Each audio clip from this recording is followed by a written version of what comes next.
আমি কিন্তু দিদির পায়ে হাত দিয়ে প্রণাম করব, বলবো দিদি তুমি একজন ব্যর্থ মুখ্যমন্ত্রী।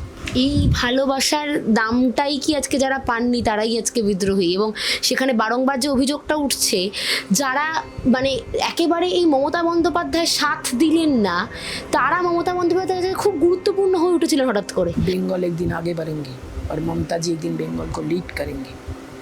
মমতাদি বাংলাকে সত্যি লিড করলেন, কিন্তু মিসলিড করলেন। বাংলার মানুষ এই মমতা ব্যানার্জিকে দেখতে চায়নি। তখন আমি পট করে বললাম দিদি তুমি কি নতুন দল করতে যাও? এই হলো তৃণমূলের সূচনা। হাই, আমি একটা বই পোকা। ছোটবেলা থেকেই মা বলতো পরীক্ষার আগে বইগুলো গুলে খেতে হবে। তো ব্যাপারটা আমি একটু বেশি সিরিয়াসলি নিয়ে ফেলেছিলাম। খুঁটিয়ে পড়তে গিয়ে বই খুঁটে খেয়ে ফেললাম। তাও ক্লাস 11-এর দুটো সেমিস্টারে একটাও কমন পেলাম না, কিন্তু 12-এর সেমিস্টারগুলোতে ছক্কা মেরেছি। কারণ আমি ডিসকভার করেছিলাম মৌলিক লাইব্রেরি প্রকাশিত সম্রাট সিরিজের সমস্ত এক্সক্লুসিভ সাজেশন বুক উইথ প্রচুর কমন পাওয়ার গ্যারান্টি, প্লাস টেস্টি ছিল। রাস্তার আন্দোলনে নেই মমতা বন্দ্যোপাধ্যায়, এই চর্চা এই গত কিছুদিন ধরে একেবারে রাজ্য রাজনীতি তোলপাড় করে দিয়েছিল। কারণ হকার উচ্ছেদ নিয়ে মমতা বন্দ্যোপাধ্যায়ের মুখে একটিও কথা শোনা যায়নি একদিনও রাজ্যে পালাবদলের পর থেকে। আমাদের সঙ্গে রয়েছেন প্রাক্তন ডেপুটি স্পিকার তথা 4 বারের বিধায়িকা সোনালী গুহ, একদা মমতা বন্দ্যোপাধ্যায়ের ছায়াসঙ্গী বলা চলে। কথা বলবো তার সঙ্গে। দিদি, প্রথমেই আসি, শেষ পর্যন্ত মমতা বন্দ্যোপাধ্যায় রাস্তায় নামলেন হকার উচ্ছেদ নিয়ে, কেন? এটা কি কোনো একটা চাপে পড়ে, নাকি তার যে স্বভাব ছিল যে সবসময় রাস্তায় নেমে আন্দোলন করা তার একটা ফলাফল? কিভাবে দেখছেন? দেখো, মমতাদির নামই মানে মমতাদি মানেই একটা আন্দোলন, মমতাদি মানেই একটা সংগ্রাম, মমতাদি মানেই একটা লড়াই। আজকে কেউ যদি অভিষেককে মমতাদির সঙ্গে তুলনা করে আমি বলবো ভুল করছে। অভিষেকের পেছনে কোনো আন্দোলনের ইতিহাস নেই, না ছাত্র আন্দোলন না সাধারণ আন্দোলন। মমতাদি তো আন্দোলন করেই বড় হয়েছে। আমরা সেই জন্যই তো মমতাদির সঙ্গে ছিলাম, এতদিন ছিলাম। এখন আমি বিজেপি করি। মমতাদি কিন্তু আমাকে এবং আমার পরিবারকে, মিথ্যে কথা কেন বলবো, অনেক দিয়েছে। আমাকে 4 বার সাতগাছিয়া কেন্দ্র থেকে মমতাদি এমএলএ করেছে। মমতাদি আমাকে একবার ডেপুটি স্পিকার করেছে। মমতাদি প্রথমবার সাতগাছিয়ায় আমাকে টিকিট দিয়েছিলেন জেতার জন্য না, মমতাদি চেয়েছিলেন আমি হেরে যাই। আমি ভাগ্যক্রমে জিতে গেছিলাম। আমি তো দিদিকে ছাড়ি, দিদি তো আমাকে 2021-এ টিকিটই দিলেন। আমি কিন্তু আজকেও যদি দিদি এখানে আসেন বা তোমরা যদি দিদিকে নিয়ে আসো, আমি কিন্তু দিদির পায়ে হাত দিয়ে প্রণাম করব, বলবো দিদি তুমি একজন ব্যর্থ মুখ্যমন্ত্রী। আজকে আমাদের যে বর্তমান মুখ্যমন্ত্রী মাননীয় শুভেন্দু অধিকারী, তিনি কিন্তু একটার পর একটা ছক্কা মেরে যাচ্ছে। তার নেতৃত্বে আবার কিন্তু বাংলায় চিমনিতে ধোয়া উঠবে। তার নেতৃত্বে আবার, তোমরা কখনো দিল্লি গেছো কিনা আমি জানি না, দিল্লিতে রাজধানী এক্সপ্রেসে যাওয়ার সময় তিলক ব্রিজ বলে একটা স্টেশন পাবে। সেই তিলক ব্রিজে যখন রাজধানী এক্সপ্রেসটা দাঁড়ায়, তখন দেখা যায় নিচ থেকে হাজার হাজার লোক তাদের কর্মক্ষেত্রের দিকে বাইকে করে, স্কুটারে করে ধোয়া উঠিয়ে পুড়িয়ে চলে যাচ্ছে। সেরকম একটা বাংলা আমরা দেখতে পাবো। তখন দিদি নিশ্চয়ই ক্ষুব্ধ হবে যে সোনালী আমাকে বাদ দিয়ে শুভেন্দুকে ভালো বললো। একদম দিদি তুমি একজন ব্যর্থ মুখ্যমন্ত্রী, তোমাকে নির্ভর করে তো আমরা ভুল করেছিলাম। তুমি তো আমাদের বলেছিলে কংগ্রেস ছাড়। কংগ্রেস ছাড়ার দিন আমাদের খুব কষ্ট হয়েছিল। আমি তো মাসিমা তো এখন আর বেঁচে নেই। মাসিমার শুতেন ডিভানে, আর মাসিমার ঘরে দিদি বা বাড়ির লোকেরা একটা খাট রেখেছিল। সেই খাটের নিচটা মানে খাটটা অনেক উপর মানে উঁচু, খাটের নিচে শুয়ে আমি কাঁদছিলাম যে কংগ্রেস ছেড়ে দিতে হবে। তখন দিদি আমাকে ভালোবেসে মুটি বলে ডাকতেন, আমি তো মোটা সোটা। তখন বললেন নিজের ছোটো বোন ন্যান্টিকে, ন্যান্টি আমার মুটিটা কী করছে না, সবাই এসে তোর আমার সঙ্গে দেখা করলি। তখন ন্যান্টি বলছে দিদি ওই দেখ তোর মুটিটা না শুয়ে শুয়ে কাঁদছে। তখন দিদি আমাকে বললেন কিরে মুটি, পারবি না আমার সঙ্গে কষ্ট করতে? তখন আমি ছিলাম, বক্সিদা ছিল, মুকুলদা ছিল। ওই আবার কষ্ট করতে, মানে বক্সিদাও তাকাচ্ছেন, আমিও তাকাচ্ছি, মুকুলদাও তাকাচ্ছে। দিদি আমাকে আর মানে বক্সিদাকে বলছে, দেখুন বক্সিদা কংগ্রেস ছেড়ে দিতে হয় বলে আমার মুটিটা কাঁদছে, পারবি না আবার কষ্ট করতে? তখন আমি পট করে বললাম দিদি তুমি কি নতুন দল করতে যাও? এই হলো তৃণমূলের সূচনা। আর যদি দল করি তাহলে কি নাম রাখবে? তখনও তৃণমূল কংগ্রেস ফরমেশন হয়নি। দিদি বললেন সেটা আমি ঠিক করি। তখন কেউ বললেন নব কংগ্রেস, কেউ বললেন কিছু কিছু নাম বলছেন। দিদি একসময় হাতে প্রতীকটা আঁকলেন, একে বললেন না আমি দেবো নাম দেবো তৃণমূল কংগ্রেস, পারবি না আমার সঙ্গে কষ্ট করতে। সেই কষ্টের জন্যই তো পদ হাত ধরেছিলাম দিদির। একদিন তখন দিদি কেন্দ্রীয় মন্ত্রী হয়ে বঙ্গভবনে আছেন, দিদি নিজস্ব কোনো ঘর নেই, মানে ফ্ল্যাট ট্যাট কিছু নেই, বা বাংলা তো দূরের কথা। আমি দেখি বঙ্গভবনের গিরিদা, বঙ্গভবনের যে কেয়ারটেকার তার নাম গিরিদা, গিরিদা দেখি খুব এসিটা বাড়িয়েছে। আমি বলছি ও গিরিদা তুই কেন এসি বাড়িয়েছ? তখন বলে ঘি সিং সাহেব এসছে। তখন আমার সঙ্গে আরেকটা মেয়ে ছিল, বাচ্চু বলে না। আমি বাচ্চু বলে বাচ্চু ওই দেখ গিরিদা সুভাষ ঘি সিং এসছে, চল। বাচ্চু বলে দূর আমি অত হিন্দি টিন্দি বলতে পারি না, তুই যা। আমি গেছি। তখন ঘি সিং বোধ হয় একটু ঘরের মানে বাইরে কোথাও বাথরুম টাথরুমে গেছে, বেল বাজিয়েছি। তখন ঘি সিং জিজ্ঞেস করছে গন ভারী গলায়। তখন আমি আধা বাংলা আধা হিন্দিতে বলেছি যে স্যার আমি আপনার সঙ্গে দেখা করতে এসেছি, আমি আর ওই বাচ্চুর ভালো নাম ছিল বন্দনা বিশ্বাস, আমরা দুজনেই মমতাদির কাছে থাকি। ঘি সিং ভুটা কুচকে তাকাল। বাচ্চু ছিল শর্ট হাইট, আমাকে বলছে আপনারা মমতাদির কাছে থাকেন মানে মমতা ব্যানার্জি? তখন আমি বললাম হ্যাঁ। তখন বলল বেঙ্গল একদিন আগে বাড়েঙ্গে আর মমতাজি একদিন বেঙ্গল কো লিড করেঙ্গে। মমতাদি বাংলাকে সত্যিই লিড করলেন, কিন্তু মিসলিড করলেন। বাংলার মানুষ এই মমতা ব্যানার্জিকে দেখতে চায়নি। আজকে তো উনি প্রাক্তন নন, উনি বহিষ্কৃত মুখ্যমন্ত্রী। আমি অত ভালো ইংরেজি বলতে পারি না। আমি আমার মেয়েকে জিজ্ঞেস করি হ্যাঁ রে বাবা বহিষ্কৃত মানে কি? বলে মা এলিমিনেটেড। উনি তো ইস্তফা দেনই নি, ইস্তফা দিলে তবে সে প্রাক্তন হয়। আমাকে ইমেজ বেঙ্গলের তিথি আর বাপ্পা বলে দুজন এসেছিলেন এখানে, আমাকে বললেন দিদি ওনাকে বলবেন না প্রাক্তন, উনি তো বহিষ্কৃত, রাজ্যপাল ওনাকে বহিষ্কার করে দিয়েছে। দেখো যার সঙ্গে দল করেছি তাকে বহিষ্কৃত বলতে কিন্তু খারাপ লাগে, কিন্তু সত্যি তো আজকে উনি বহিষ্কৃত। বাংলার মানুষ ওনাকে প্রত্যাখ্যান করেছে, উনি সেই হারটাকে মেনে নিতে পারছেন। আমরা মুখিয়ে আছি যে আজকে যেমন মমতাদি হকার আন্দোলন মানে হকারদের নিয়ে মিছিল করেছেন, এবার উনি নিজের ওই আমি হারিনি আমাকে হারিয়ে দেওয়া হয়েছে সব বলে কবে যেন আবার এতে হাইকোর্টে যাবে। তো সেটা তো সময়ের অপেক্ষা। গেছিল সেখানে হাইকোর্টে একবার গেছিল, তখন ওনাকে হাইকোর্টে চোর স্লোগান শুনতে হচ্ছে। তো এবারও ওনাকে নিশ্চয়ই চোর স্লোগান শুনতে হয়নি। উনি কিন্তু হাতে করে কখনো একটা টাকাও আমি ওনাকে নিতে দেখি, কেন মিথ্যা কথা বল। কিন্তু উনি দুর্নীতিগ্রস্ত, তাহলে দুর্নীতিটা কে করবে? অভিষেক। এই যে কাকলি ঘোষ দস্তিদার, সুদীপ বন্দ্যোপাধ্যায়, আপনি তো একেবারে প্রথম দিন থেকে ওনাদের দেখে এসেছেন, এরা তো প্রথম দিনের কর্মী। হঠাৎ করে এনাদের এই বিক্ষুব্ধ হয়ে বিদ্রোহী শিবিরে যোগদান এবং এনসিপিআই এর সঙ্গে যোগদান করে নতুন একটি দলের সম্পূর্ণভাবে তাদেরকে শক্তি বৃদ্ধি করা, কেন, কি কারণ? দুর্নীতিটা কি এতটাই চূড়ান্ত হয়ে গেছিল নাকি এনারা দুর্নীতির সঙ্গে কোনোদিন যুক্ত ছিলেন না? দেখো সুদীপ বন্দ্যোপাধ্যায়কে নিয়ে আমি বলতে পারি, কারণ সুদীপ বন্দ্যোপাধ্যায় আমাদের এখানকার এমপি ছিলেন। তো সুদীপ বন্দ্যোপাধ্যায় খুব লোভী একজন মানুষ, খুব লোভী। এই যে আমি তোমাকে জিজ্ঞেস করলাম না যে তোমার নাম কি, হ্যাঁ তোমাকে জিজ্ঞেস করলাম না, তুমি বললে আমার নাম নয়নিকা। সুদীপ বন্দ্যোপাধ্যায় প্রচণ্ড লোভী একটা মানুষ। সুদীপ বন্দ্যোপাধ্যায়কে এক সময় অটল বিহারী বাজপেয়ী তখন মন্ত্রী করতে চেয়েছিলেন কেন্দ্রের। মমতাদি একটু রাগ হলো যে অটল বিহারী বাজপেয়ীকে মমতাদি বলতেন ঠাট্টা করে বুড়োটা দেখ আমাকে বাদ দিয়ে সুদীপদাকে মন্ত্রী করার কথা ভাব, মানে দিদিকে না জিজ্ঞেস করে। সুদীপদা তখন কপাল দেখিয়েছে, ভালো হয়েছে। মমতাদি কী বলে মোদিজির হাতটাকে সুদীপ বন্দ্যোপাধ্যায় বা কাকলি ঘোষ দস্তিদাররা শক্ত করেছে। আমাদের যশস্বী প্রধানমন্ত্রী শ্রী নরেন্দ্র দামোদর দাস মোদি, আমরা তো মোদিজি বলি, ওনার পুরো নাম হচ্ছে নরেন্দ্র দামোদর দাস মোদি। উনি তখন বিশ্বকে পথ দেখাচ্ছেন, বিশ্বকে উনি শিখিয়েছেন। কতই জুন যেন, 20শে জুন বোধ হয় পশ্চিমবঙ্গ দিবস আর যোগা দিবস, বিশ্ব যোগা দিবস। উনি যোগের মাধ্যমে, উনি কিন্তু মোদি না, উনি যোগী। উনি যোগের মাধ্যমে একসময় আমরা শুনেছিলাম যে উনি তো কাশি থেকে যেতেন, কাশীর সব পণ্ডিতরা বলেছিলেন আপনি এবার ক্ষমতায় আসতে পারবেন। তখন মোদিজি বলেছিলেন, মানে আমাদের প্রধানমন্ত্রী বলেছিলেন কি করতে হবে, বলেছিলেন কত ঘন্টা যেন আপনাকে কেদারনাথ মন্দিরে বা কোনো একটা মন্দিরে তপস্যা করতে।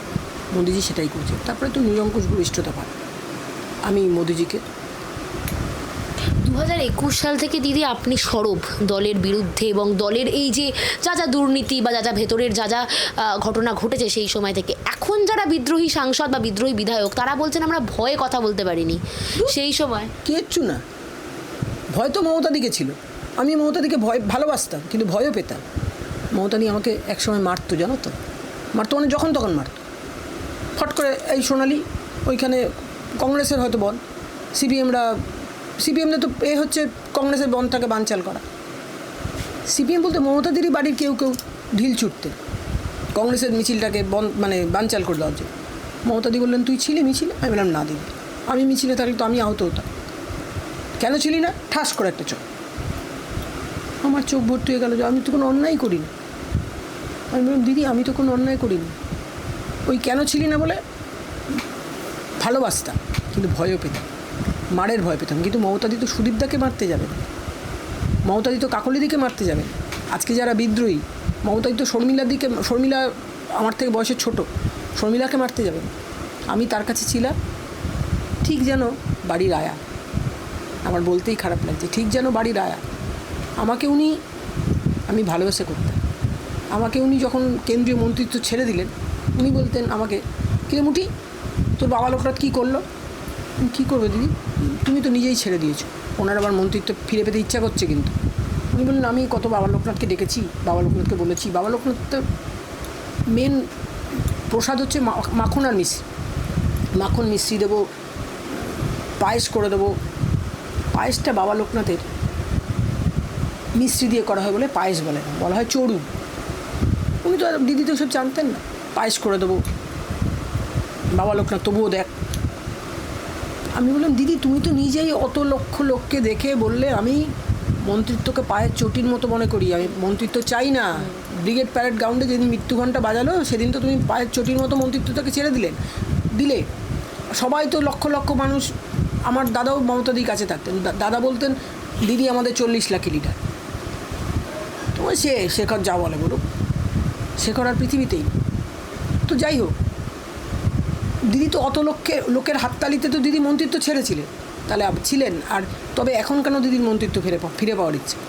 দিদি শুনেছিলেন যে বাবা বলতেন যে সুখের সময় অত্যন্ত কম, সে সময় আমাকে ডাকিস না, কিন্তু বিপদে পড়লে আমাকে ডাকিস।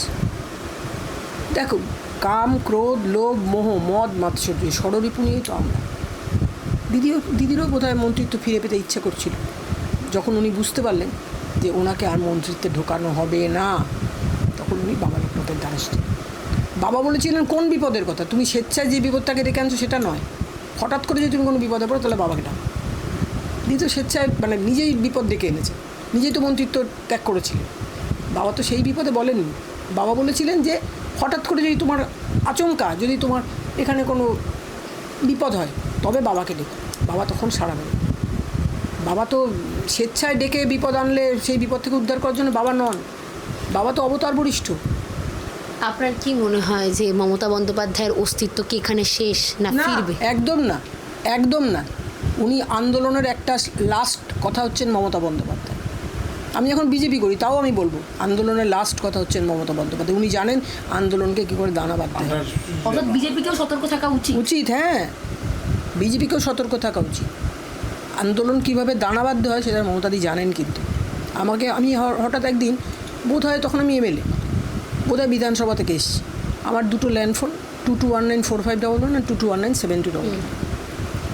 হঠাৎ দেখি একটা ল্যান্ডফোন বাজছে, আমি তুলেছি। বলে দিদি বুচান। আমি চিনি। হ্যাঁ বুচান বলো। বলে কালকে কি বাংলা বন্ধ? কালকে বাংলা বন্ধ হবে কেন? তুমি দেখি কিছুই জানো না। তখন আমার একটু আত্মসম্মানে ঘা লাগলো। তুমি বেশি জানো বুচান? বলে দিদি মমতাদি মানে সবাই দিদি বলতো, দিদি তো সিঙ্গুরে পৌঁছে গেছে, তুমি টিভি খোলো। তখন আমার নিজের গাড়ি নেই। তখন ও এসে বলছে সোনালি দেবুদা আমাদের এখান থেকে 2006-তে বিধানসভায় লড়েছিল। দেবুদা সিঙ্গুর যাচ্ছে, মানে সবাই সিঙ্গুরের দিকে যেতে উদ্যত। তখন আমি বাড়িতে কাপড় পরতাম। আমি বলছি দেবুদাকে 1 মিনিট দাঁড়াতে পারবো, মানে পরা কাপড়টা ছেড়ে আমার অন্য কাপড় পরতে যতক্ষণ।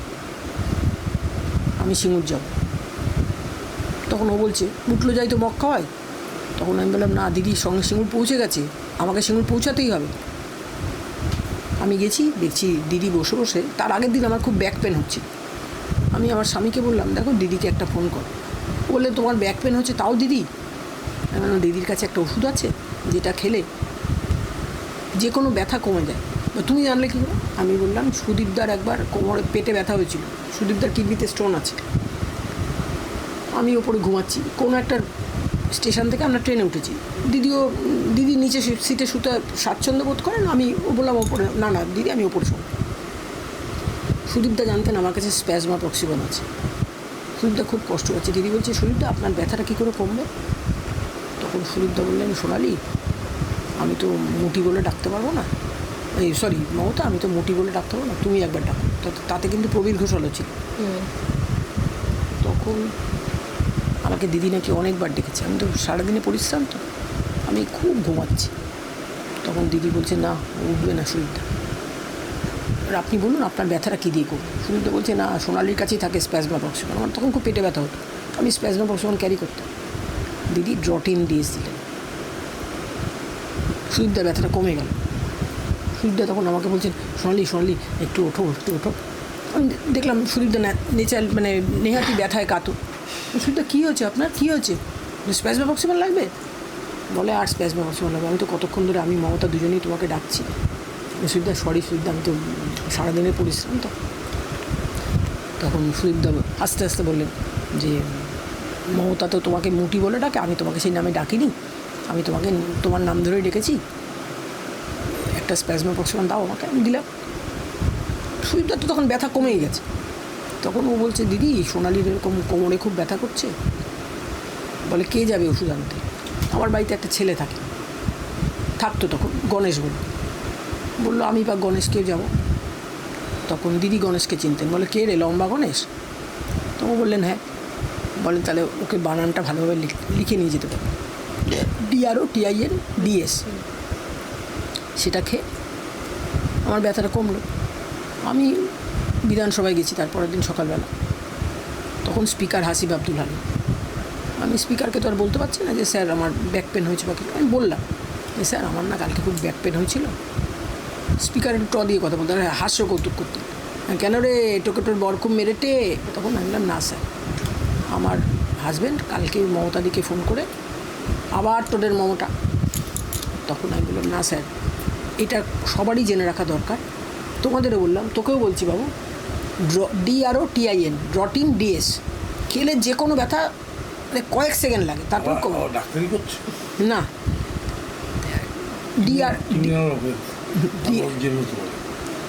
জেল হবে, আমি অনেক জেল খেটেছি। DROTIN Drotin DS। তখন আমি MLA। তখন উনি বললেন বাবা একটু পাটা ছড়িয়ে বসি। তুই তখন MLA, স্পিকার আমাদের সবাইকে তুই তো গাড়ি করতে বললেন, তুই তখন MLA, যা বেলভিউতে চলে যা, বেলভিউতে গিয়ে স্ক্যান করি আয়, দেখ কী হয়েছে। আমি আরামসে বেলভিউতে গেলাম, গিয়ে দেখি আমার কিডনিতে স্টোন। তখন দিদি বলছেন, আমি দেখছি দিদি দুর্গা নাম লিখছেন, বিপদে পড়লে দিদি দুর্গা নাম লেখেন, আমরা সবাই ইষ্ট দেবতার নাম লিখি। তখন আমি বলছি আমি সৌগতদা, পার্থ চ্যাটার্জি সব আছি, সুব্রত বক্সি। তখন আমি বলছি দিদি তোর কালকে নাকি তোর কালকে খুব কোমরে ব্যথা হচ্ছিলো সোনালি, কী হয়েছে? আমি তো একটু সহজ সরল, আমি বলছি দিদি আমার না কিডনিতে স্টোন হয়েছে। চুপ চুপ চুপ চুপ এমকো দেখাচ্ছে। দিদি যে তখন মাথায় আন্দোলনের প্ল্যান, তখন আমাকে বলছেন চল সোনালি একবার ওই এসপিকে দেখে আসি। তো এসপি ব্যাটা খুব বদমাইশি করছে। চলো দিদি, তুমি আমার নেত্রী, তুমি বললো আমি তো যে কোনো জায়গায় যেতে পারি। এসপি তখন সুপ্রতিম সরকার। এসপি দেখছি মমতাদিকে প্রচণ্ড অসম্মান করছে। আমি এসপিকে বলছি একটা টুল নিয়ে তবে রে ব্যাটা আমার সামনে দিদিকে অসম্মান করা, টুল ছুঁড়ে মারলাম। এবার একটা লোক আমাদের পেঁয়াজ কেটে মানে পেঁয়াজ ছুলে দিচ্ছে বা শশা কেটে দিচ্ছে, চা এনে দিচ্ছে, সেই লোকটা যে পুলিশেরই লোক সেটা আমরা বুঝতে পারিনি। দিদি তাকে বলছে ভাই ওকে চেনেন? উনি বলছেন না চিনি না। তখন বলছেন যে ও হচ্ছে সোনালি সাতগাছিয়ার MLA। বলছে আচ্ছা ম্যাডাম বসুন। উনি আমাকে বসতে দিচ্ছে, তবে আমাকে অ্যারেস্ট করলেন, মানে অ্যারেস্ট অর্ডার এসছে, অ্যারেস্ট করলেন। দিদি তখন আমার কোমরটা জড়িয়ে ধরে বলছেন, সোনালি আমার অনেক দিনের কম্প্যানিয়ান, ওকে একদম অ্যারেস্ট করবেন না। তখন আমি বুঝতেও পারিনি। আমি বাথরুমে গেছি একবার, হঠাৎ দেখি আমার এসপি সিদ্ধিনাথ গুপ্তা, তিনি এখন ডিজি হয়ে গেছে, উনি আমাকে ফোন করে হাসছেন, বলে ম্যাডাম আপনি কোথায়? তখন আমি বললাম সাহেব নমস্কার, আমি তো সিঙ্গুরে। বলছে সিঙ্গুরের এসপির সঙ্গে আপনার কী হয়েছে? তখন আমি বললাম দিয়েছি ব্যাটাকে টুল ছুঁড়ে, আমার সামনে আমার লিডারকে অসম্মান করা। বলে সিঙ্গুরের এসপি তো আপনার জন্য মিলিট্যান্ট মেয়ে চেয়ে পাঠিয়েছে, আপনি পাঠান, আমার কোনো অসুবিধা নেই, মারবেনই তো আপনারা। বলছে মারলে কিন্তু খুব লাগবে, আমি লাগুক, আমি অভ্যস্ত মারকে, পুলিশের মারকে। আন্দোলন করতে এসে যদি পুলিশের মার খাবো না ভাবি, তাই তো আন্দোলনই হয় না। যখন আমাকে ঠেলতে ঠেলতে বার করছেন, মহিলা পুলিশগুলো আমার যেখানে কিডনি না, সেইখানে জোরে জোরে মারছে, লাঠি দিয়ে গুঁতোচ্ছে। তখন আমি বলছি যে আপনারা আমাকে মারছেন কেন? আমি তো আন্দোলন করতে এসেছি, আপনারা অ্যারেস্ট করা হলে অ্যারেস্ট অর্ডার এসে গেছে। তখন বুদ্ধবাবু হচ্ছেন মুখ্যমন্ত্রী আর নিরুপম সেন হচ্ছেন শিল্পমন্ত্রী, তাদের মধ্যে তো দুজনে কথা হয়ে গেছে। বুদ্ধবাবু তো খুব ঘন ঘন সিগারেট খেতেন, সিগারেট খেয়ে মানে সিগারেটে টান দিচ্ছেন আর বলছেন, এটা সৌগতদার মুখে শোনা, যে কী করি বলো তো নিরুপম, মমতা ব্যানার্জিকে ম্যানেজ করা যাবে, কিন্তু সোনালি গো ডেঞ্জার। তখন নিরুপম সেন বলছেন যে বুদ্ধদা, আমি তো সোনালি গোকে দেখেছি, সোনালি কিন্তু যতটা গর্জায় ততটাই বর্ষায়, কিন্তু সোনালি কিন্তু সফট, সোনালি ভালো গানও জানে, ভালো কবিতাও জানে, কিন্তু সেটা আলাদা ব্যাপার। এখন তো অ্যারেস্ট করতেই হবে ওদের, রাত্রি 11:30-12টা বাজে। অ্যারেস্ট করলে যখন বাইরে আনছেন আমাকে, তখন সুপ্রতিম সরকার বলছে নে এটাকে ঢোকা, এটা এসপিকেও মানে না, এটাকে মমতা ব্যানার্জি বলছিল না যে ও আমার কম্প্যানিয়ান, এবার এটাকে আমার কম্প্যানিয়ান কর। তখন আমি বললাম তবে রে আমার মানে স্মৃতির সিঁদুরে হাত। আমি তখন বললাম এই তুই তো 4 ফুট 10 ইঞ্চি লম্বা, আমার হাজব্যান্ডকে দেখেছি, আমার হাজব্যান্ড কত সুপুরুষ, আমি তোর কম্প্যানিয়ান হবো কি রে, বলে আরেকটা এরকম থাবা দিয়েছি, ট্র্যাকটা আমাকে ফেলে দিয়ে এমন লাঠি মারলো না, আমার টয়লেট হয়ে গেল। হঠাৎ আমরা আসছি তো, অ্যারেস্ট করে নিয়ে আসছে গোপালনগরের উপর দিয়ে। হঠাৎ আমাকে আজকালের মধুপর্ণা ফোন করলো, সোনালিদি কোথায় তোমরা, অ্যারেস্ট করে যেমন গোটা টিভিতে দেখাচ্ছে সবাই। তখন আমি বললাম মধুপর্ণা জানি না কোথায় নিয়ে যাচ্ছে, তোমরা তোমাদের কিন্তু মমতাদির বাড়িতে নিয়ে গিয়ে ছেড়ে দেওয়া হবে। তখন আমি বললাম আমাদের তো সেন্ট্রাল জেলও ঢোকানো হলো না, সেন্ট্রাল লকআপে বোধহয় নিয়ে যাবে। বলে না, তোমাদের মমতাদির বাড়িতে নিয়ে গিয়ে ছেড়ে দেওয়া হবে। সরি, এবার মমতাদির বাড়িতে নিয়ে গিয়ে ছেড়ে দেওয়া হলো। এবার অভিষেকের মা, রাত্রি হয়ে গেছে তো, অভিষেকের মা জেগে আছেন কিন্তু। তখন আমার তো টয়লেট হয়ে গেছে, গা থেকে বিচ্ছিরি একটা গন্ধ বেরোচ্ছে। বলছে সোনালিদি তোর গা থেকে না দই পচা গন্ধ বেরোচ্ছে। তখন মমতাদি খুশে দাঁড়িয়ে বলল, এই লতা, এই দই পচাগুলো যদি না থাকতো না, তাহলে আমাকে প্রাণে মেরে ফেলতো পুলিশ আজকে। এই ভালোবাসার দামটাই কি আজকে যারা পাননি তারাই আজকে বিদ্রোহী। এবং সেখানে বারংবার যে অভিযোগটা উঠছে, যারা মানে একেবারে এই মমতা বন্দ্যোপাধ্যায় সাথ দিলেন না, তারা মমতা বন্দ্যোপাধ্যায় খুব গুরুত্বপূর্ণ হয়ে উঠেছিলেন হঠাৎ করে, মঞ্চে যাদেরকে দেখা যেত। কিন্তু আপনারা যারা গুরুত্ব দিয়েছিলেন এত বছর ধরে মমতা বন্দ্যোপাধ্যায়কে, তাদেরকে মঞ্চে দেখা যায়নি। সেই কারণেই আজকে এই ভাঙন, সেই কারণেই আজকে এই পরিস্থিতি। না, আমি তো মমতাদিকে ছাড়িনি, মমতাদি আমাকে ছেড়ে দিল। স্বামী শুদ্ধানন্দ ব্রহ্মচারী যে বলেছিলেন, মমতা মা তুমি কখনো, স্বামী শুদ্ধানন্দ ব্রহ্মচারী কখনো তুই তোকারি করতেন, তুমি কখনো সোনালি মাকে ছেড়ো। আমি তো মমতাদিকে ছাড়ি। এই ভাঙনটা হওয়ারই ছিল, এখন দেখো সুদীপ বন্দ্যোপাধ্যায় বলো বা কাকলি ঘোষ দস্তিদারি বলো, তার দেরিতে মানে বিলম্বিত বোধোদয় হয়েছে, তবু তো বোধোদয় হয়েছে। আমার যেটা 2021 হয়েছে, ওনাদের সেটা